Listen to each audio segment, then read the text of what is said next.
شروع اللہ کے نام سے جو بڑا مہربان نہایت رحم والا ہے۔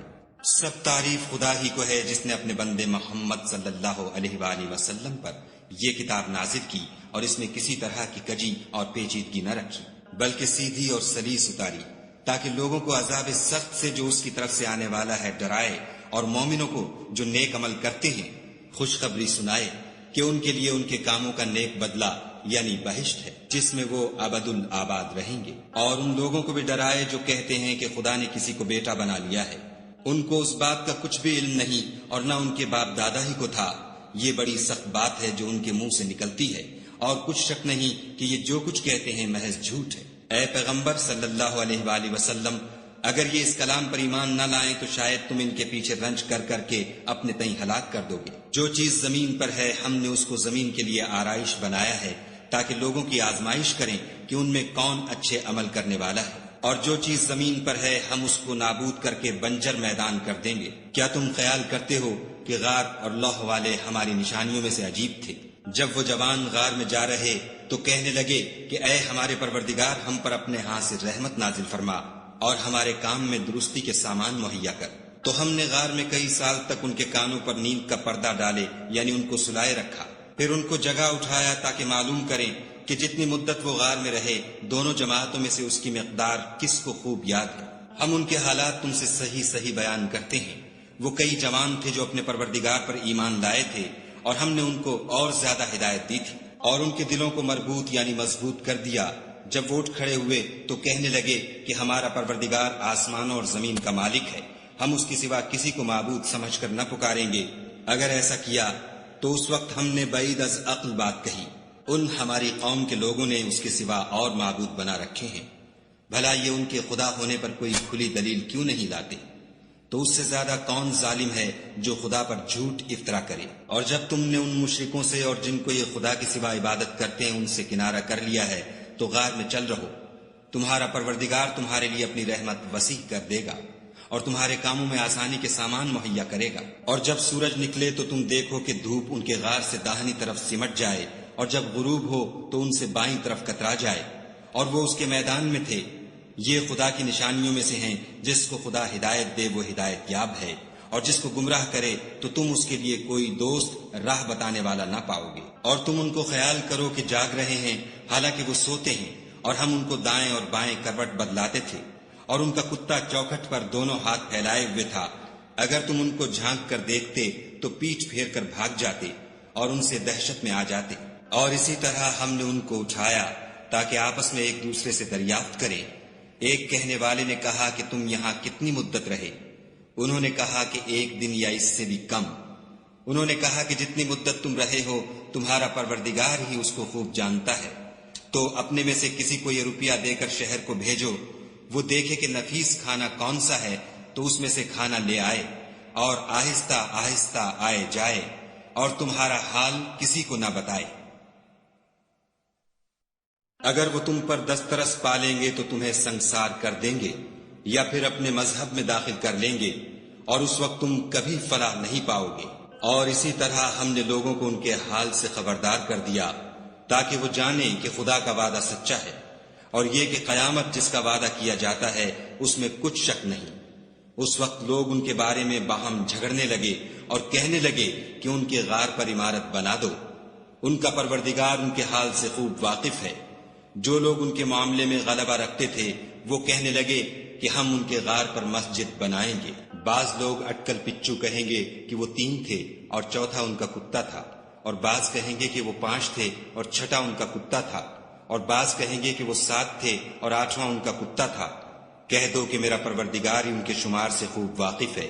ان کو جانتے بھی ہیں تو تھوڑے ہی لوگ جانتے ہیں، تو تم ان کے معاملے میں گفتگو نہ کرنا مگر سرسری سی گفتگو، اور نہ ان کے بارے میں ان میں سے کسی سے کچھ دریافت ہی کرنا، اور کسی کام کی نسبت نہ کہنا کہ میں اسے کل کر دوں گا، مگر انشاءاللہ کہہ کر یعنی اگر خدا چاہے تو کر دوں گا۔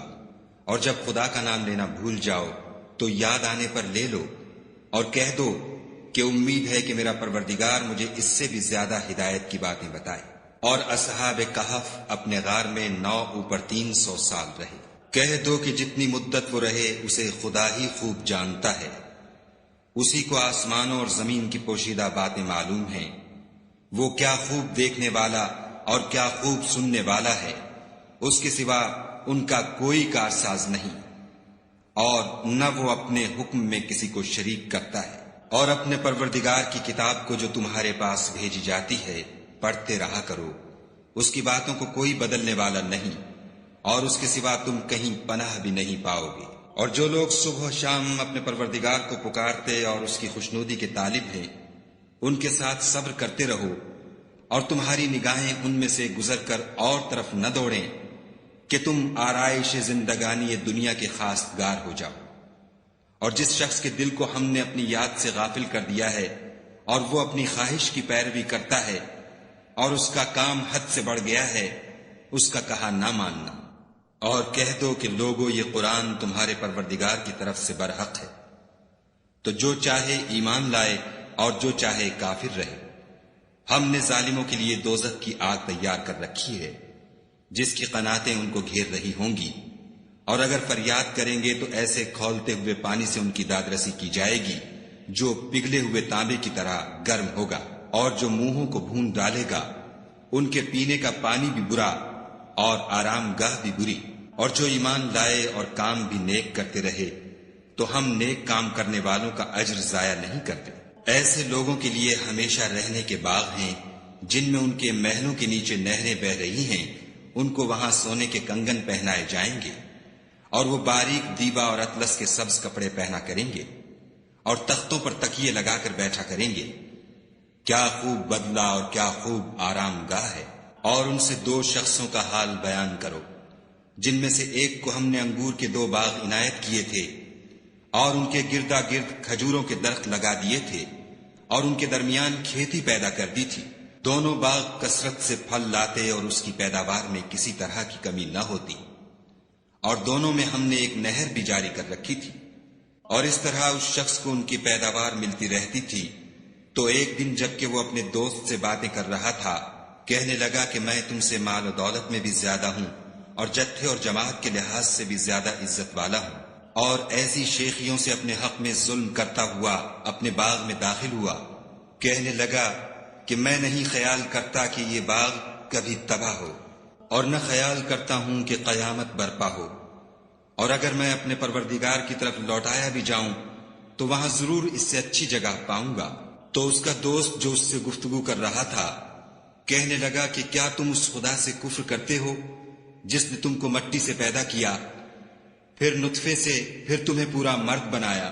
مگر میں تو یہ کہتا ہوں کہ خدا ہی میرا پروردگار ہے، اور میں اپنے پروردگار کے ساتھ کسی کو شریک نہیں کرتا۔ اور بھلا جب تم اپنے باغ میں داخل ہوئے تو تم نے ماشاء اللہ لا قوت الا باللہ کیوں نہ کہا؟ اگر تم مجھے مال و اولاد میں اپنے سے کم تر دیکھتے ہو تو عجب نہیں کہ میرا پروردگار مجھے تمہارے باغ سے بہتر عطا فرمائے، اور اس تمہارے باغ پر آسمان سے آفت بھیج دے تو وہ صاف میدان ہو جائے، یا اس کی نہر کا پانی گہرا ہو جائے تو پھر تم اسے نہ لا سکو، اور اس کے میووں کو عذاب نے آ گھیرا اور وہ اپنی چھتریوں پر گر کر رہ گیا، تو جو مال اس نے اس پر خرچ کیا تھا اس پر حسرت سے ہاتھ ملنے لگا اور کہنے لگا کہ کاش میں اپنے پروردگار کے ساتھ کسی کو شریک نہ بناتا۔ اس وقت خدا کے سوا کوئی جماعت اس کی مددگار نہ ہوئی اور نہ وہ بدلہ لے سکا۔ یہاں سے ثابت ہوا کہ حکومت سب خدائے برحق کی ہے، اسی کا صلہ بہتر اور اسی کا بدلہ اچھا ہے۔ اور ان سے دنیا کی زندگی کی مثال بھی بیان کر دو، وہ ایسی ہے جیسے پانی جسے ہم نے آسمان سے برسایا تو اس کے ساتھ زمین کی رویدگی مل گئی، پھر وہ چورا چورا ہو گئی کہ ہوائیں اسے اڑاتی پھرتی ہیں، اور خدا تو ہر چیز پر قدرت رکھتا ہے۔ مال اور بیٹے تو دنیا کی زندگی کی رونق و زینت ہیں، اور نیکیاں جو باقی رہنے والی ہیں وہ ثواب کے لحاظ سے تمہارے پروردگار کے ہاں بہت اچھی اور امید کے لحاظ سے بہت بہتر ہیں۔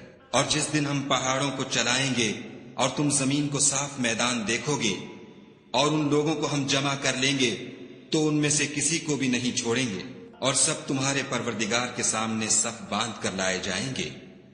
تو ہم ان سے کہیں گے کہ جس طرح ہم نے تم کو پہلی بار پیدا کیا تھا اسی طرح آج تم ہمارے سامنے آئے، لیکن تم نے تو یہ خیال کر رکھا تھا کہ ہم نے تمہارے لیے قیامت کا کوئی وقت مقرر ہی نہیں کیا، اور عملوں کی کتاب کھول کر رکھی جائے گی تو تم گناہ گاروں کو دیکھو گے کہ جو کچھ اس میں لکھا ہوگا اس سے ڈر رہے ہوں گے اور کہیں گے ہائے شامت، یہ کیسی کتاب ہے کہ نہ چھوٹی بات کو چھوڑتی ہے نہ بڑی کو، کوئی بات بھی نہیں مگر اسے لکھ رکھا ہے، اور جو عمل کیے ہوں گے سب کو حاضر پائیں گے، اور تمہارا پروردگار کسی پر ظلم نہیں کرے گا۔ اور جب ہم نے فرشتوں کو حکم دیا کہ آدم کو سجدہ کرو تو سب نے سجدہ کیا مگر ابلیس نے نہ کیا، وہ جنات میں سے تھا تو اپنے پروردگار کے حکم سے باہر ہو گیا۔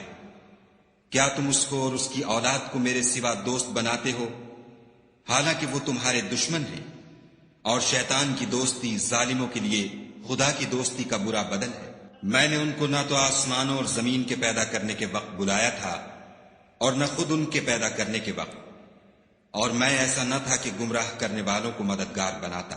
اور جس دن خدا فرمائے گا کہ اب میرے شریکوں کو جن کی نسبت تم گمان الوہیت رکھتے تھے بلاؤ، تو وہ ان کو بلائیں گے مگر وہ ان کو کچھ جواب نہ دیں گے، اور ہم ان کے بیچ میں ایک ہلاکت کی جگہ بنا دیں گے۔ اور گناہ گار لوگ دوزخ کو دیکھیں گے تو یقین کر لیں گے کہ وہ اس میں پڑنے والے ہیں اور اس سے بچنے کا کوئی رستہ نہ پائیں گے۔ اور ہم نے اس قرآن میں لوگوں کے سمجھانے کے لیے طرح طرح کی مثالیں بیان فرمائی ہیں، لیکن انسان سب چیزوں سے بڑھ کر جھگڑالو ہے۔ اور لوگوں کے پاس جب ہدایت آ گئی تو ان کو کس چیز نے منع کیا کہ ایمان لائیں اور اپنے پروردگار سے بخشش مانگے، بجز اس کے کہ اس بات کے منتظر ہوں کہ انہیں بھی پہلوں کا سا معاملہ پیش آئے یا ان پر عذاب سامنے موجود ہو۔ اور ہم جو پیغمبروں کو بھیجا کرتے ہیں تو صرف اس لیے کہ لوگوں کو خدا کی نعمتوں کی خوشخبریاں سنائیں اور عذاب سے ڈرائیں، اور جو کافر ہیں وہ باطل کی سند سے جھگڑا کرتے ہیں تاکہ اس سے حق کو پھسلا دیں۔ اور انہوں نے ہماری آیتوں کو اور جس چیز سے ان کو ڈرایا جاتا ہے ہنسی بنا لیا۔ اور اس سے ظالم کون جس کو اس کے پروردگار کے کلام سے سمجھایا گیا تو اس نے اس سے منہ پھیر لیا، اور جو اعمال وہ آگے کر چکا اس کو بھول گیا۔ ہم نے ان کے دلوں پر پردے ڈال دیے کہ اسے سمجھ نہ سکیں، اور کانوں میں ثقل پیدا کر دیا ہے کہ سن نہ سکیں، اور اگر تم ان کو رستے کی طرف بلاؤ تو کبھی رستے پر نہ آئیں گے۔ اور تمہارا پروردگار بخشنے والا صاحب رحمت ہے، اگر وہ ان کے کرتوتوں پر ان کو پکڑنے لگے تو ان پر جھٹ عذاب بھیج دے، مگر ان کے لیے ایک وقت مقرر کر رکھا ہے کہ اس کے عذاب سے کوئی پناہ کی جگہ نہ پائیں گے۔ اور یہ بستیاں جو ویران پڑی ہیں، جب انہوں نے کفر سے ظلم کیا تو ہم نے ان کو تباہ کر دیا، اور ان کی تباہی کے لیے ایک وقت مقرر کر دیا تھا۔ اور جب موسیٰ نے اپنے شاگرد سے کہا کہ جب تک میں دو دریاؤں کے ملنے کی جگہ نہ پہنچ جاؤں ہٹنے کا نہیں، خواہ برسوں چلتا رہوں۔ جب ان کے ملنے کے مقام پر پہنچے تو اپنی مچھلی بھول گئے تو اس نے دریا میں سرنگ کی طرح اپنا رستہ بنا لیا۔ جب آگے چلے تو موسیٰ نے اپنے شاگرد سے کہا کہ ہمارے لیے کھانا لاؤ، اس سفر سے ہم کو بہت تکان ہو گئی ہے۔ اس نے کہا کہ بھلا آپ نے دیکھا کہ جب ہم نے پتھر کے پاس آرام کیا تھا تو میں مچھلی وہیں بھول گیا، اور مجھے آپ سے اس کا ذکر کرنا شیطان نے بھلا دیا، اور اس نے عجب طرح سے دریا میں اپنا رستہ لیا۔ موسیٰ نے کہا یہی تو وہ مقام ہے جسے ہم تلاش کرتے تھے۔ تو وہ اپنے پاؤں کے نشان دیکھتے دیکھتے لوٹ گئے۔ وہاں انہوں نے ہمارے بندوں میں سے ایک بندہ دیکھا جس کو ہم نے اپنے ہاں سے رحمت یعنی نبوت یا نعمت ولایت دی تھی، اور اپنے پاس سے علم بخشا تھا۔ موسیٰ نے ان سے جن کا نام خضر تھا کہا کہ جو علم خدا کی طرف سے آپ کو سکھایا گیا ہے، اگر آپ اس میں سے مجھے کچھ بھلائی کی باتیں سکھائیں تو میں آپ کے ساتھ رہوں۔ خضر نے کہا کہ تم میرے ساتھ رہ کر صبر نہیں کر سکو گے، اور جس بات کی تمہیں خبر ہی نہیں اس پر صبر کر بھی کیوں کر سکتے ہو؟ موسیٰ نے کہا خدا نے چاہا تو آپ مجھے صابر پائیے گا، اور میں آپ کے ارشاد کے خلاف نہیں کروں گا۔ خضر نے کہا اگر تم میرے ساتھ رہنا چاہو تو شرط یہ ہے مجھ سے کوئی بات نہ پوچھنا جب تک میں خود اس کا ذکر تم سے نہ کروں۔ تو دونوں چل پڑے، یہاں تک کہ جب کشتی میں سوار ہوئے تو خضر نے کشتی کو پھاڑ ڈالا۔ موسیٰ نے کہا کیا آپ نے اس کو اس لیے پھاڑا ہے کہ سواروں کو غرق کر دے؟ یہ تو آپ نے بڑی عجیب بات کی۔ خضر نے کہا کیا میں نے نہیں کہا تھا کہ تم میرے ساتھ صبر نہ کر سکو گے؟ موسیٰ نے کہا کہ جو بھول مجھ سے ہوئی اس پر مواخذہ نہ کیجیے، اور میرے معاملے میں مجھ پر مشکل نہ ڈالیے۔ پھر دونوں چلے، یہاں تک کہ رستے میں ایک لڑکا ملا تو خضر نے اسے مار ڈالا، موسیٰ نے کہا کہ آپ نے ایک بے گناہ شخص کو ناحق بغیر قصاص کے مار ڈالا، یہ تو آپ نے بری بات کی۔ خضر نے کہا کیا میں نے نہیں کہا تھا کہ تم سے میرے ساتھ صبر نہیں ہو سکے گا؟ انہوں نے کہا کہ اگر میں اس کے بعد پھر کوئی بات پوچھوں یعنی اعتراض کروں تو مجھے اپنے ساتھ نہ رکھیے گا کہ آپ میری طرف سے عذر کے قبول کرنے میں غایت کو پہنچ گئے۔ پھر دونوں چلے یہاں تک کہ ایک گاؤں والوں کے پاس پہنچے اور ان سے کھانا طلب کیا۔ انہوں نے ان کی ضیافت کرنے سے انکار کیا۔ پھر انہوں نے وہاں ایک دیوار دیکھی جو جھک کر گرا چاہتی تھی تو خضر نے اس کو سیدھا کر دیا۔ موسیٰ نے کہا کہ اگر آپ چاہتے تو ان سے اس کا معاوضہ لیتے تاکہ کھانے کا کام چلتا۔ خضر نے کہا کہ اب مجھ میں اور تم میں علیحدگی، مگر جن باتوں پر تم صبر نہ کر سکے میں ان کا تمہیں بھید بتائے دیتا ہوں کہ وہ جو کشتی تھی غریب لوگوں کی تھی جو دریا میں محنت کر کے یعنی کشتیاں چلا کر گزارا کرتے تھے، اور ان کے سامنے کی طرف ایک بادشاہ تھا جو ہر ایک کشتی کو زبردستی چھین لیتا تھا، تو میں نے چاہا کہ اسے عیب دار کر دوں تاکہ وہ اسے غصب نہ کر سکے۔ اور وہ جو لڑکا تھا اس کے ماں باپ دونوں مومن تھے۔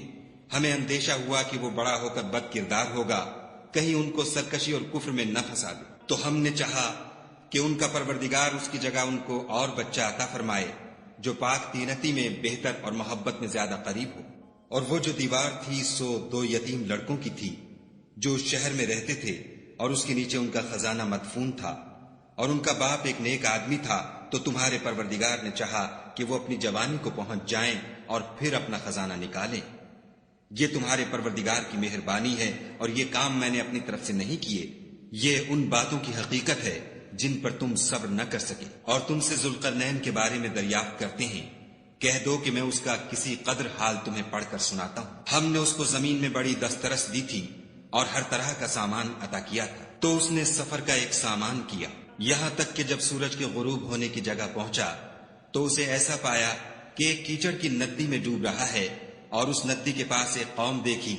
ہم نے کہا ذوالقرنین تم ان کو خواہ تکلیف دو خواہ ان کے بارے میں بھلائی اختیار کرو، دونوں باتوں کی تم کو قدرت ہے۔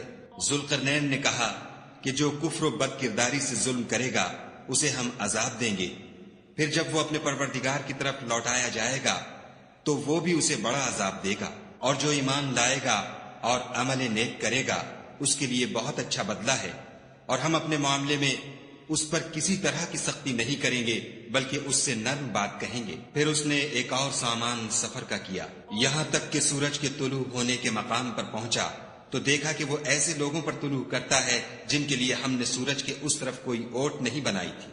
حقیقت الحال یوں تھی، اور جو کچھ اس کے پاس تھا ہم کو سب کی خبر تھی۔ پھر اس نے ایک اور سامان کیا، یہاں تک کہ 2 دیواروں کے درمیان پہنچا تو دیکھا کہ ان کے اس طرف کچھ لوگ ہیں کہ بات کو سمجھ نہیں سکتے۔ ان لوگوں نے کہا کہ ذوالقرنین یاجوج اور ماجوج زمین میں فساد کرتے رہتے ہیں، بھلا ہم آپ کے لیے خرچ کا انتظام کر دیں کہ آپ ہمارے اور ان کے درمیان ایک دیوار کھینچ دیں۔ ذوالقرنین نے کہا کہ خرچ کا جو مقدور خدا نے مجھے بخشا ہے وہ بہت اچھا ہے، تم مجھے قوت بازو سے مدد دو، میں تمہارے اور ان کے درمیان ایک مضبوط اوٹ بنا دوں گا۔ تو تم لوہے کے بڑے بڑے تختے لاؤ۔ چنانچہ کام جاری کر دیا گیا، یہاں تک کہ جب اس نے دونوں پہاڑوں کے درمیان کا حصہ برابر کر دیا اور کہا کہ اب اسے دھونکو، یہاں تک کہ جب اس کو دھونک دھونک کر آگ کر دیا تو کہا کہ اب میرے پاس تانبا لاؤ کہ اس پر پگھلا کر ڈال دوں۔ پھر ان میں یہ قدرت نہ رہی کہ اس پر چڑھ سکیں اور نہ یہ طاقت رہی کہ اس میں نقد لگا سکیں۔ بولا کہ یہ میرے پروردگار کی مہربانی ہے، جب میرے پروردگار کا وعدہ آ پہنچے گا تو اس کو ڈھا کر ہموار کر دے گا، اور میرے پروردگار کا وعدہ سچا ہے۔ اس روز ہم ان کو چھوڑ دیں گے کہ روئے زمین پر پھیل کر ایک دوسرے میں گھس جائیں گے، اور سور پھونکا جائے گا تو ہم سب کو جمع کر لیں گے۔ اور اس روز جہنم کو کافروں کے سامنے لائیں گے جن کی آنکھیں میری یاد سے پردے میں تھیں اور وہ سننے کی طاقت نہیں رکھتے تھے۔ کیا کافر یہ خیال کرتے ہیں کہ وہ ہمارے بندوں کو ہمارے سوا اپنا کارساز بنائیں گے؟ تو ہم خفا نہیں ہوں گے۔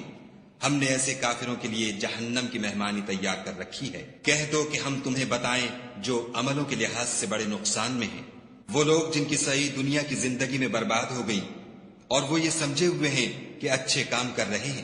یہ وہ لوگ ہیں جنہوں نے اپنے پروردگار کی آیتوں اور اس کے سامنے جانے سے انکار کیا، تو ان کے اعمال ضائع ہو گئے، اور ہم قیامت کے دن ان کے لیے کچھ بھی وزن قائم نہیں کریں گے. یہ ان کی سزا ہے یعنی جہنم، اس لیے کہ انہوں نے کفر کیا اور ہماری آیتوں اور ہمارے پیغمبروں کی ہنسی اڑائی. جو لوگ ایمان لائے اور عمل نیک کیے ان کے لیے بہشت کے باغ مہمانی ہوں گے، ہمیشہ ان میں رہیں گے اور وہاں سے مکان بدلنا نہ چاہیں گے. کہہ دو کہ اگر سمندر میرے پروردگار کی باتوں کے لکھنے کے لیے سیاہی ہو تو قبل اس کے کہ میرے پروردگار کی باتیں تمام ہوں سمندر ختم ہو جائے، اگرچہ ہم ویسا ہی اور اس کی مدد کو لائیں. کہہ دو کہ میں تمہاری طرح کا ایک بشر ہوں، البتہ میری طرف وہی آتی ہے کہ تمہارا معبود وہی ایک معبود ہے. تو جو شخص اپنے پروردگار سے ملنے کی امید رکھے چاہیے کہ عمل نیک کرے اور اپنے پروردگار کی عبادت میں کسی کو شریک نہ بنا.